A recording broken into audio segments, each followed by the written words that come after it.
और अब बात उस आफत की जिसने पहाड़ों पर तबाही मचा दी। उत्तराखंड के 6 जिलों में आसमान से गिरी मूसलाधार बारिश ने 2013 की यादें ताजा कर दी। अक्टूबर का महीना इस बार उत्तराखंड में आपातकाल लेकर आया है। न्यूज नेशन की अलग अलग टीम इस वक्त उत्तराखंड में मौजूद है। इस प्राकृतिक आपदा के बाद ग्राउंड पर कैसे हालात हैं, कैसे लोगों का रेस्क्यू ऑपरेशन चलाया जा रहा है, आपको ग्राउंड रिपोर्ट दिखाते हैं।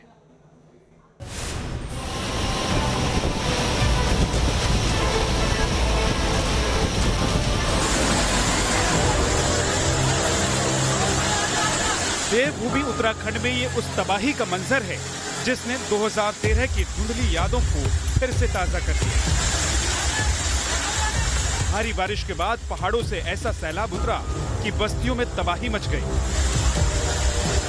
जमीन पर पैर टिकाए नहीं टिक रहे थे। आसमानी आपदा में कहीं पुल ढह गए तो कहीं पूरी सड़क साफ हो गई।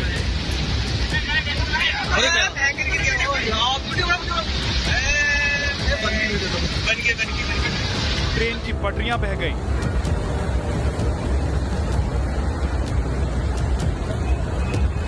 सड़क और झीलों का अंतर मिट गया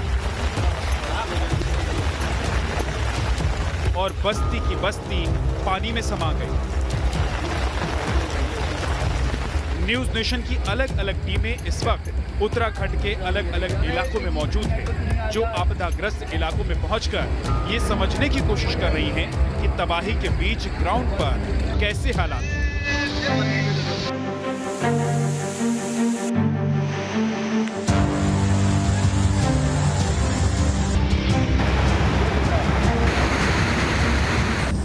इस वक्त हम कल्ला रामगढ़ में हैं और आप देखिए किस तरह खींचे यहाँ एनडीआरएफ की टीम है जो पास के गाँव में जा रही है जहाँ कुछ कैजुअलिटी हुई है और इस तरह से लोग बेबस हैं, परेशान हैं।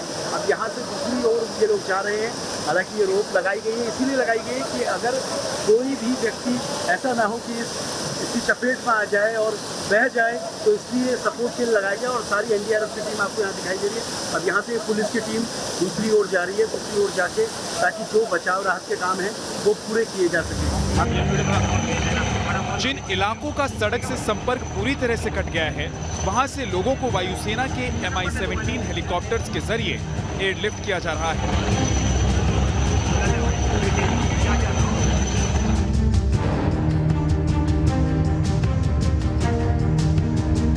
ये रामनगर के सुंदर खाल इलाके की तस्वीरें हैं। जिस जगह पर नदी का लबालब पानी बह रहा है, वहां कल तक फसलें खड़ी थी, लेकिन पहाड़ों से सैलाब आया तो कोशी नदी रास्ता भटक गई, खेतों में अपना रास्ता बना लिया।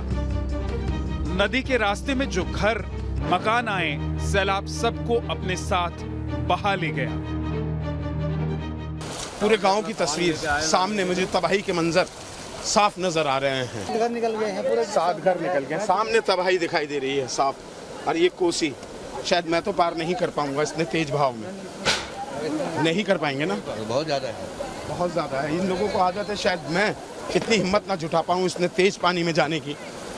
आप देखिए कल हेलीकॉप्टर से यहाँ रेस्क्यू किया गया है, हेलीकॉप्टर से निकाले 10-12 परिवार। देखिए सामने गांव है नदी के पास, ये नदी नहीं थी यहाँ, पूरा घर बह गया यहाँ से, सारा सामान चला गया। सारा सामान चला गया है। यहाँ पर धान की खेती थी, धान से सारे खेतों में ये भी है, यहाँ पे भी यही घर, यहाँ पे पूरे घर बह गया, सब तहस-नहस हो गया हमारा, सारा तहस-नहस हो गया। उत्तराखंड में आपदा की इस घड़ी में लोग संकट से जूझ रहे हैं। आसमान तो फिलहाल थम गया है, लेकिन चुनौती जमीन पर बिखरी जिंदगियों को समेटने की है। गृह मंत्री अमित शाह बुधवार रात ही उत्तराखंड के लिए रवाना हो गए। गुरुवार को उन्होंने सीएम पुष्कर सिंह धामी के साथ हेलीकॉप्टर से आपदा प्रभावित जिलों का हवाई दौरा किया। राहत और बचाव कार्यों की एक एक डिटेल ली। फिलहाल कई जिलों में पहली चुनौती लोगों तक राहत पहुंचाने की है।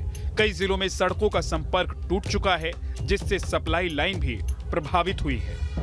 और ये सामने देखिए आप, बड़ा पेड़ है और इस पेड़ के गिरने की वजह से ये पूरा रास्ता बंद हो चुका है। ये नैनीताल जनपद के दूरस्थ क्षेत्रों में से एक है जहां ना मोबाइल कनेक्टिविटी है, बिजली पूरी तरीके से ध्वस्त हो चुकी है, पेयजल की दिक्कतें हैं और सड़क पूरी तरह से बंद है।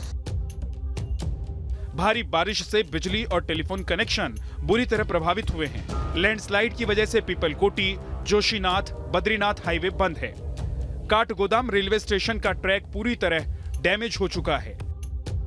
इस वक्त मैं काठगोदाम रेलवे स्टेशन के पास हूँ। ये शंटिंग लाइन है। शंटिंग लाइन इसलिए होती है जब ट्रेनों के डब्बे कोचेस बदलने होते हैं तो उसके लिए इसका प्रयोग किया जाता है। लेकिन आप देखिए गौला नदी ने किस तरह से इस पूरी शंटिंग लाइन को पूरी तरह से ध्वस्त कर दिया है।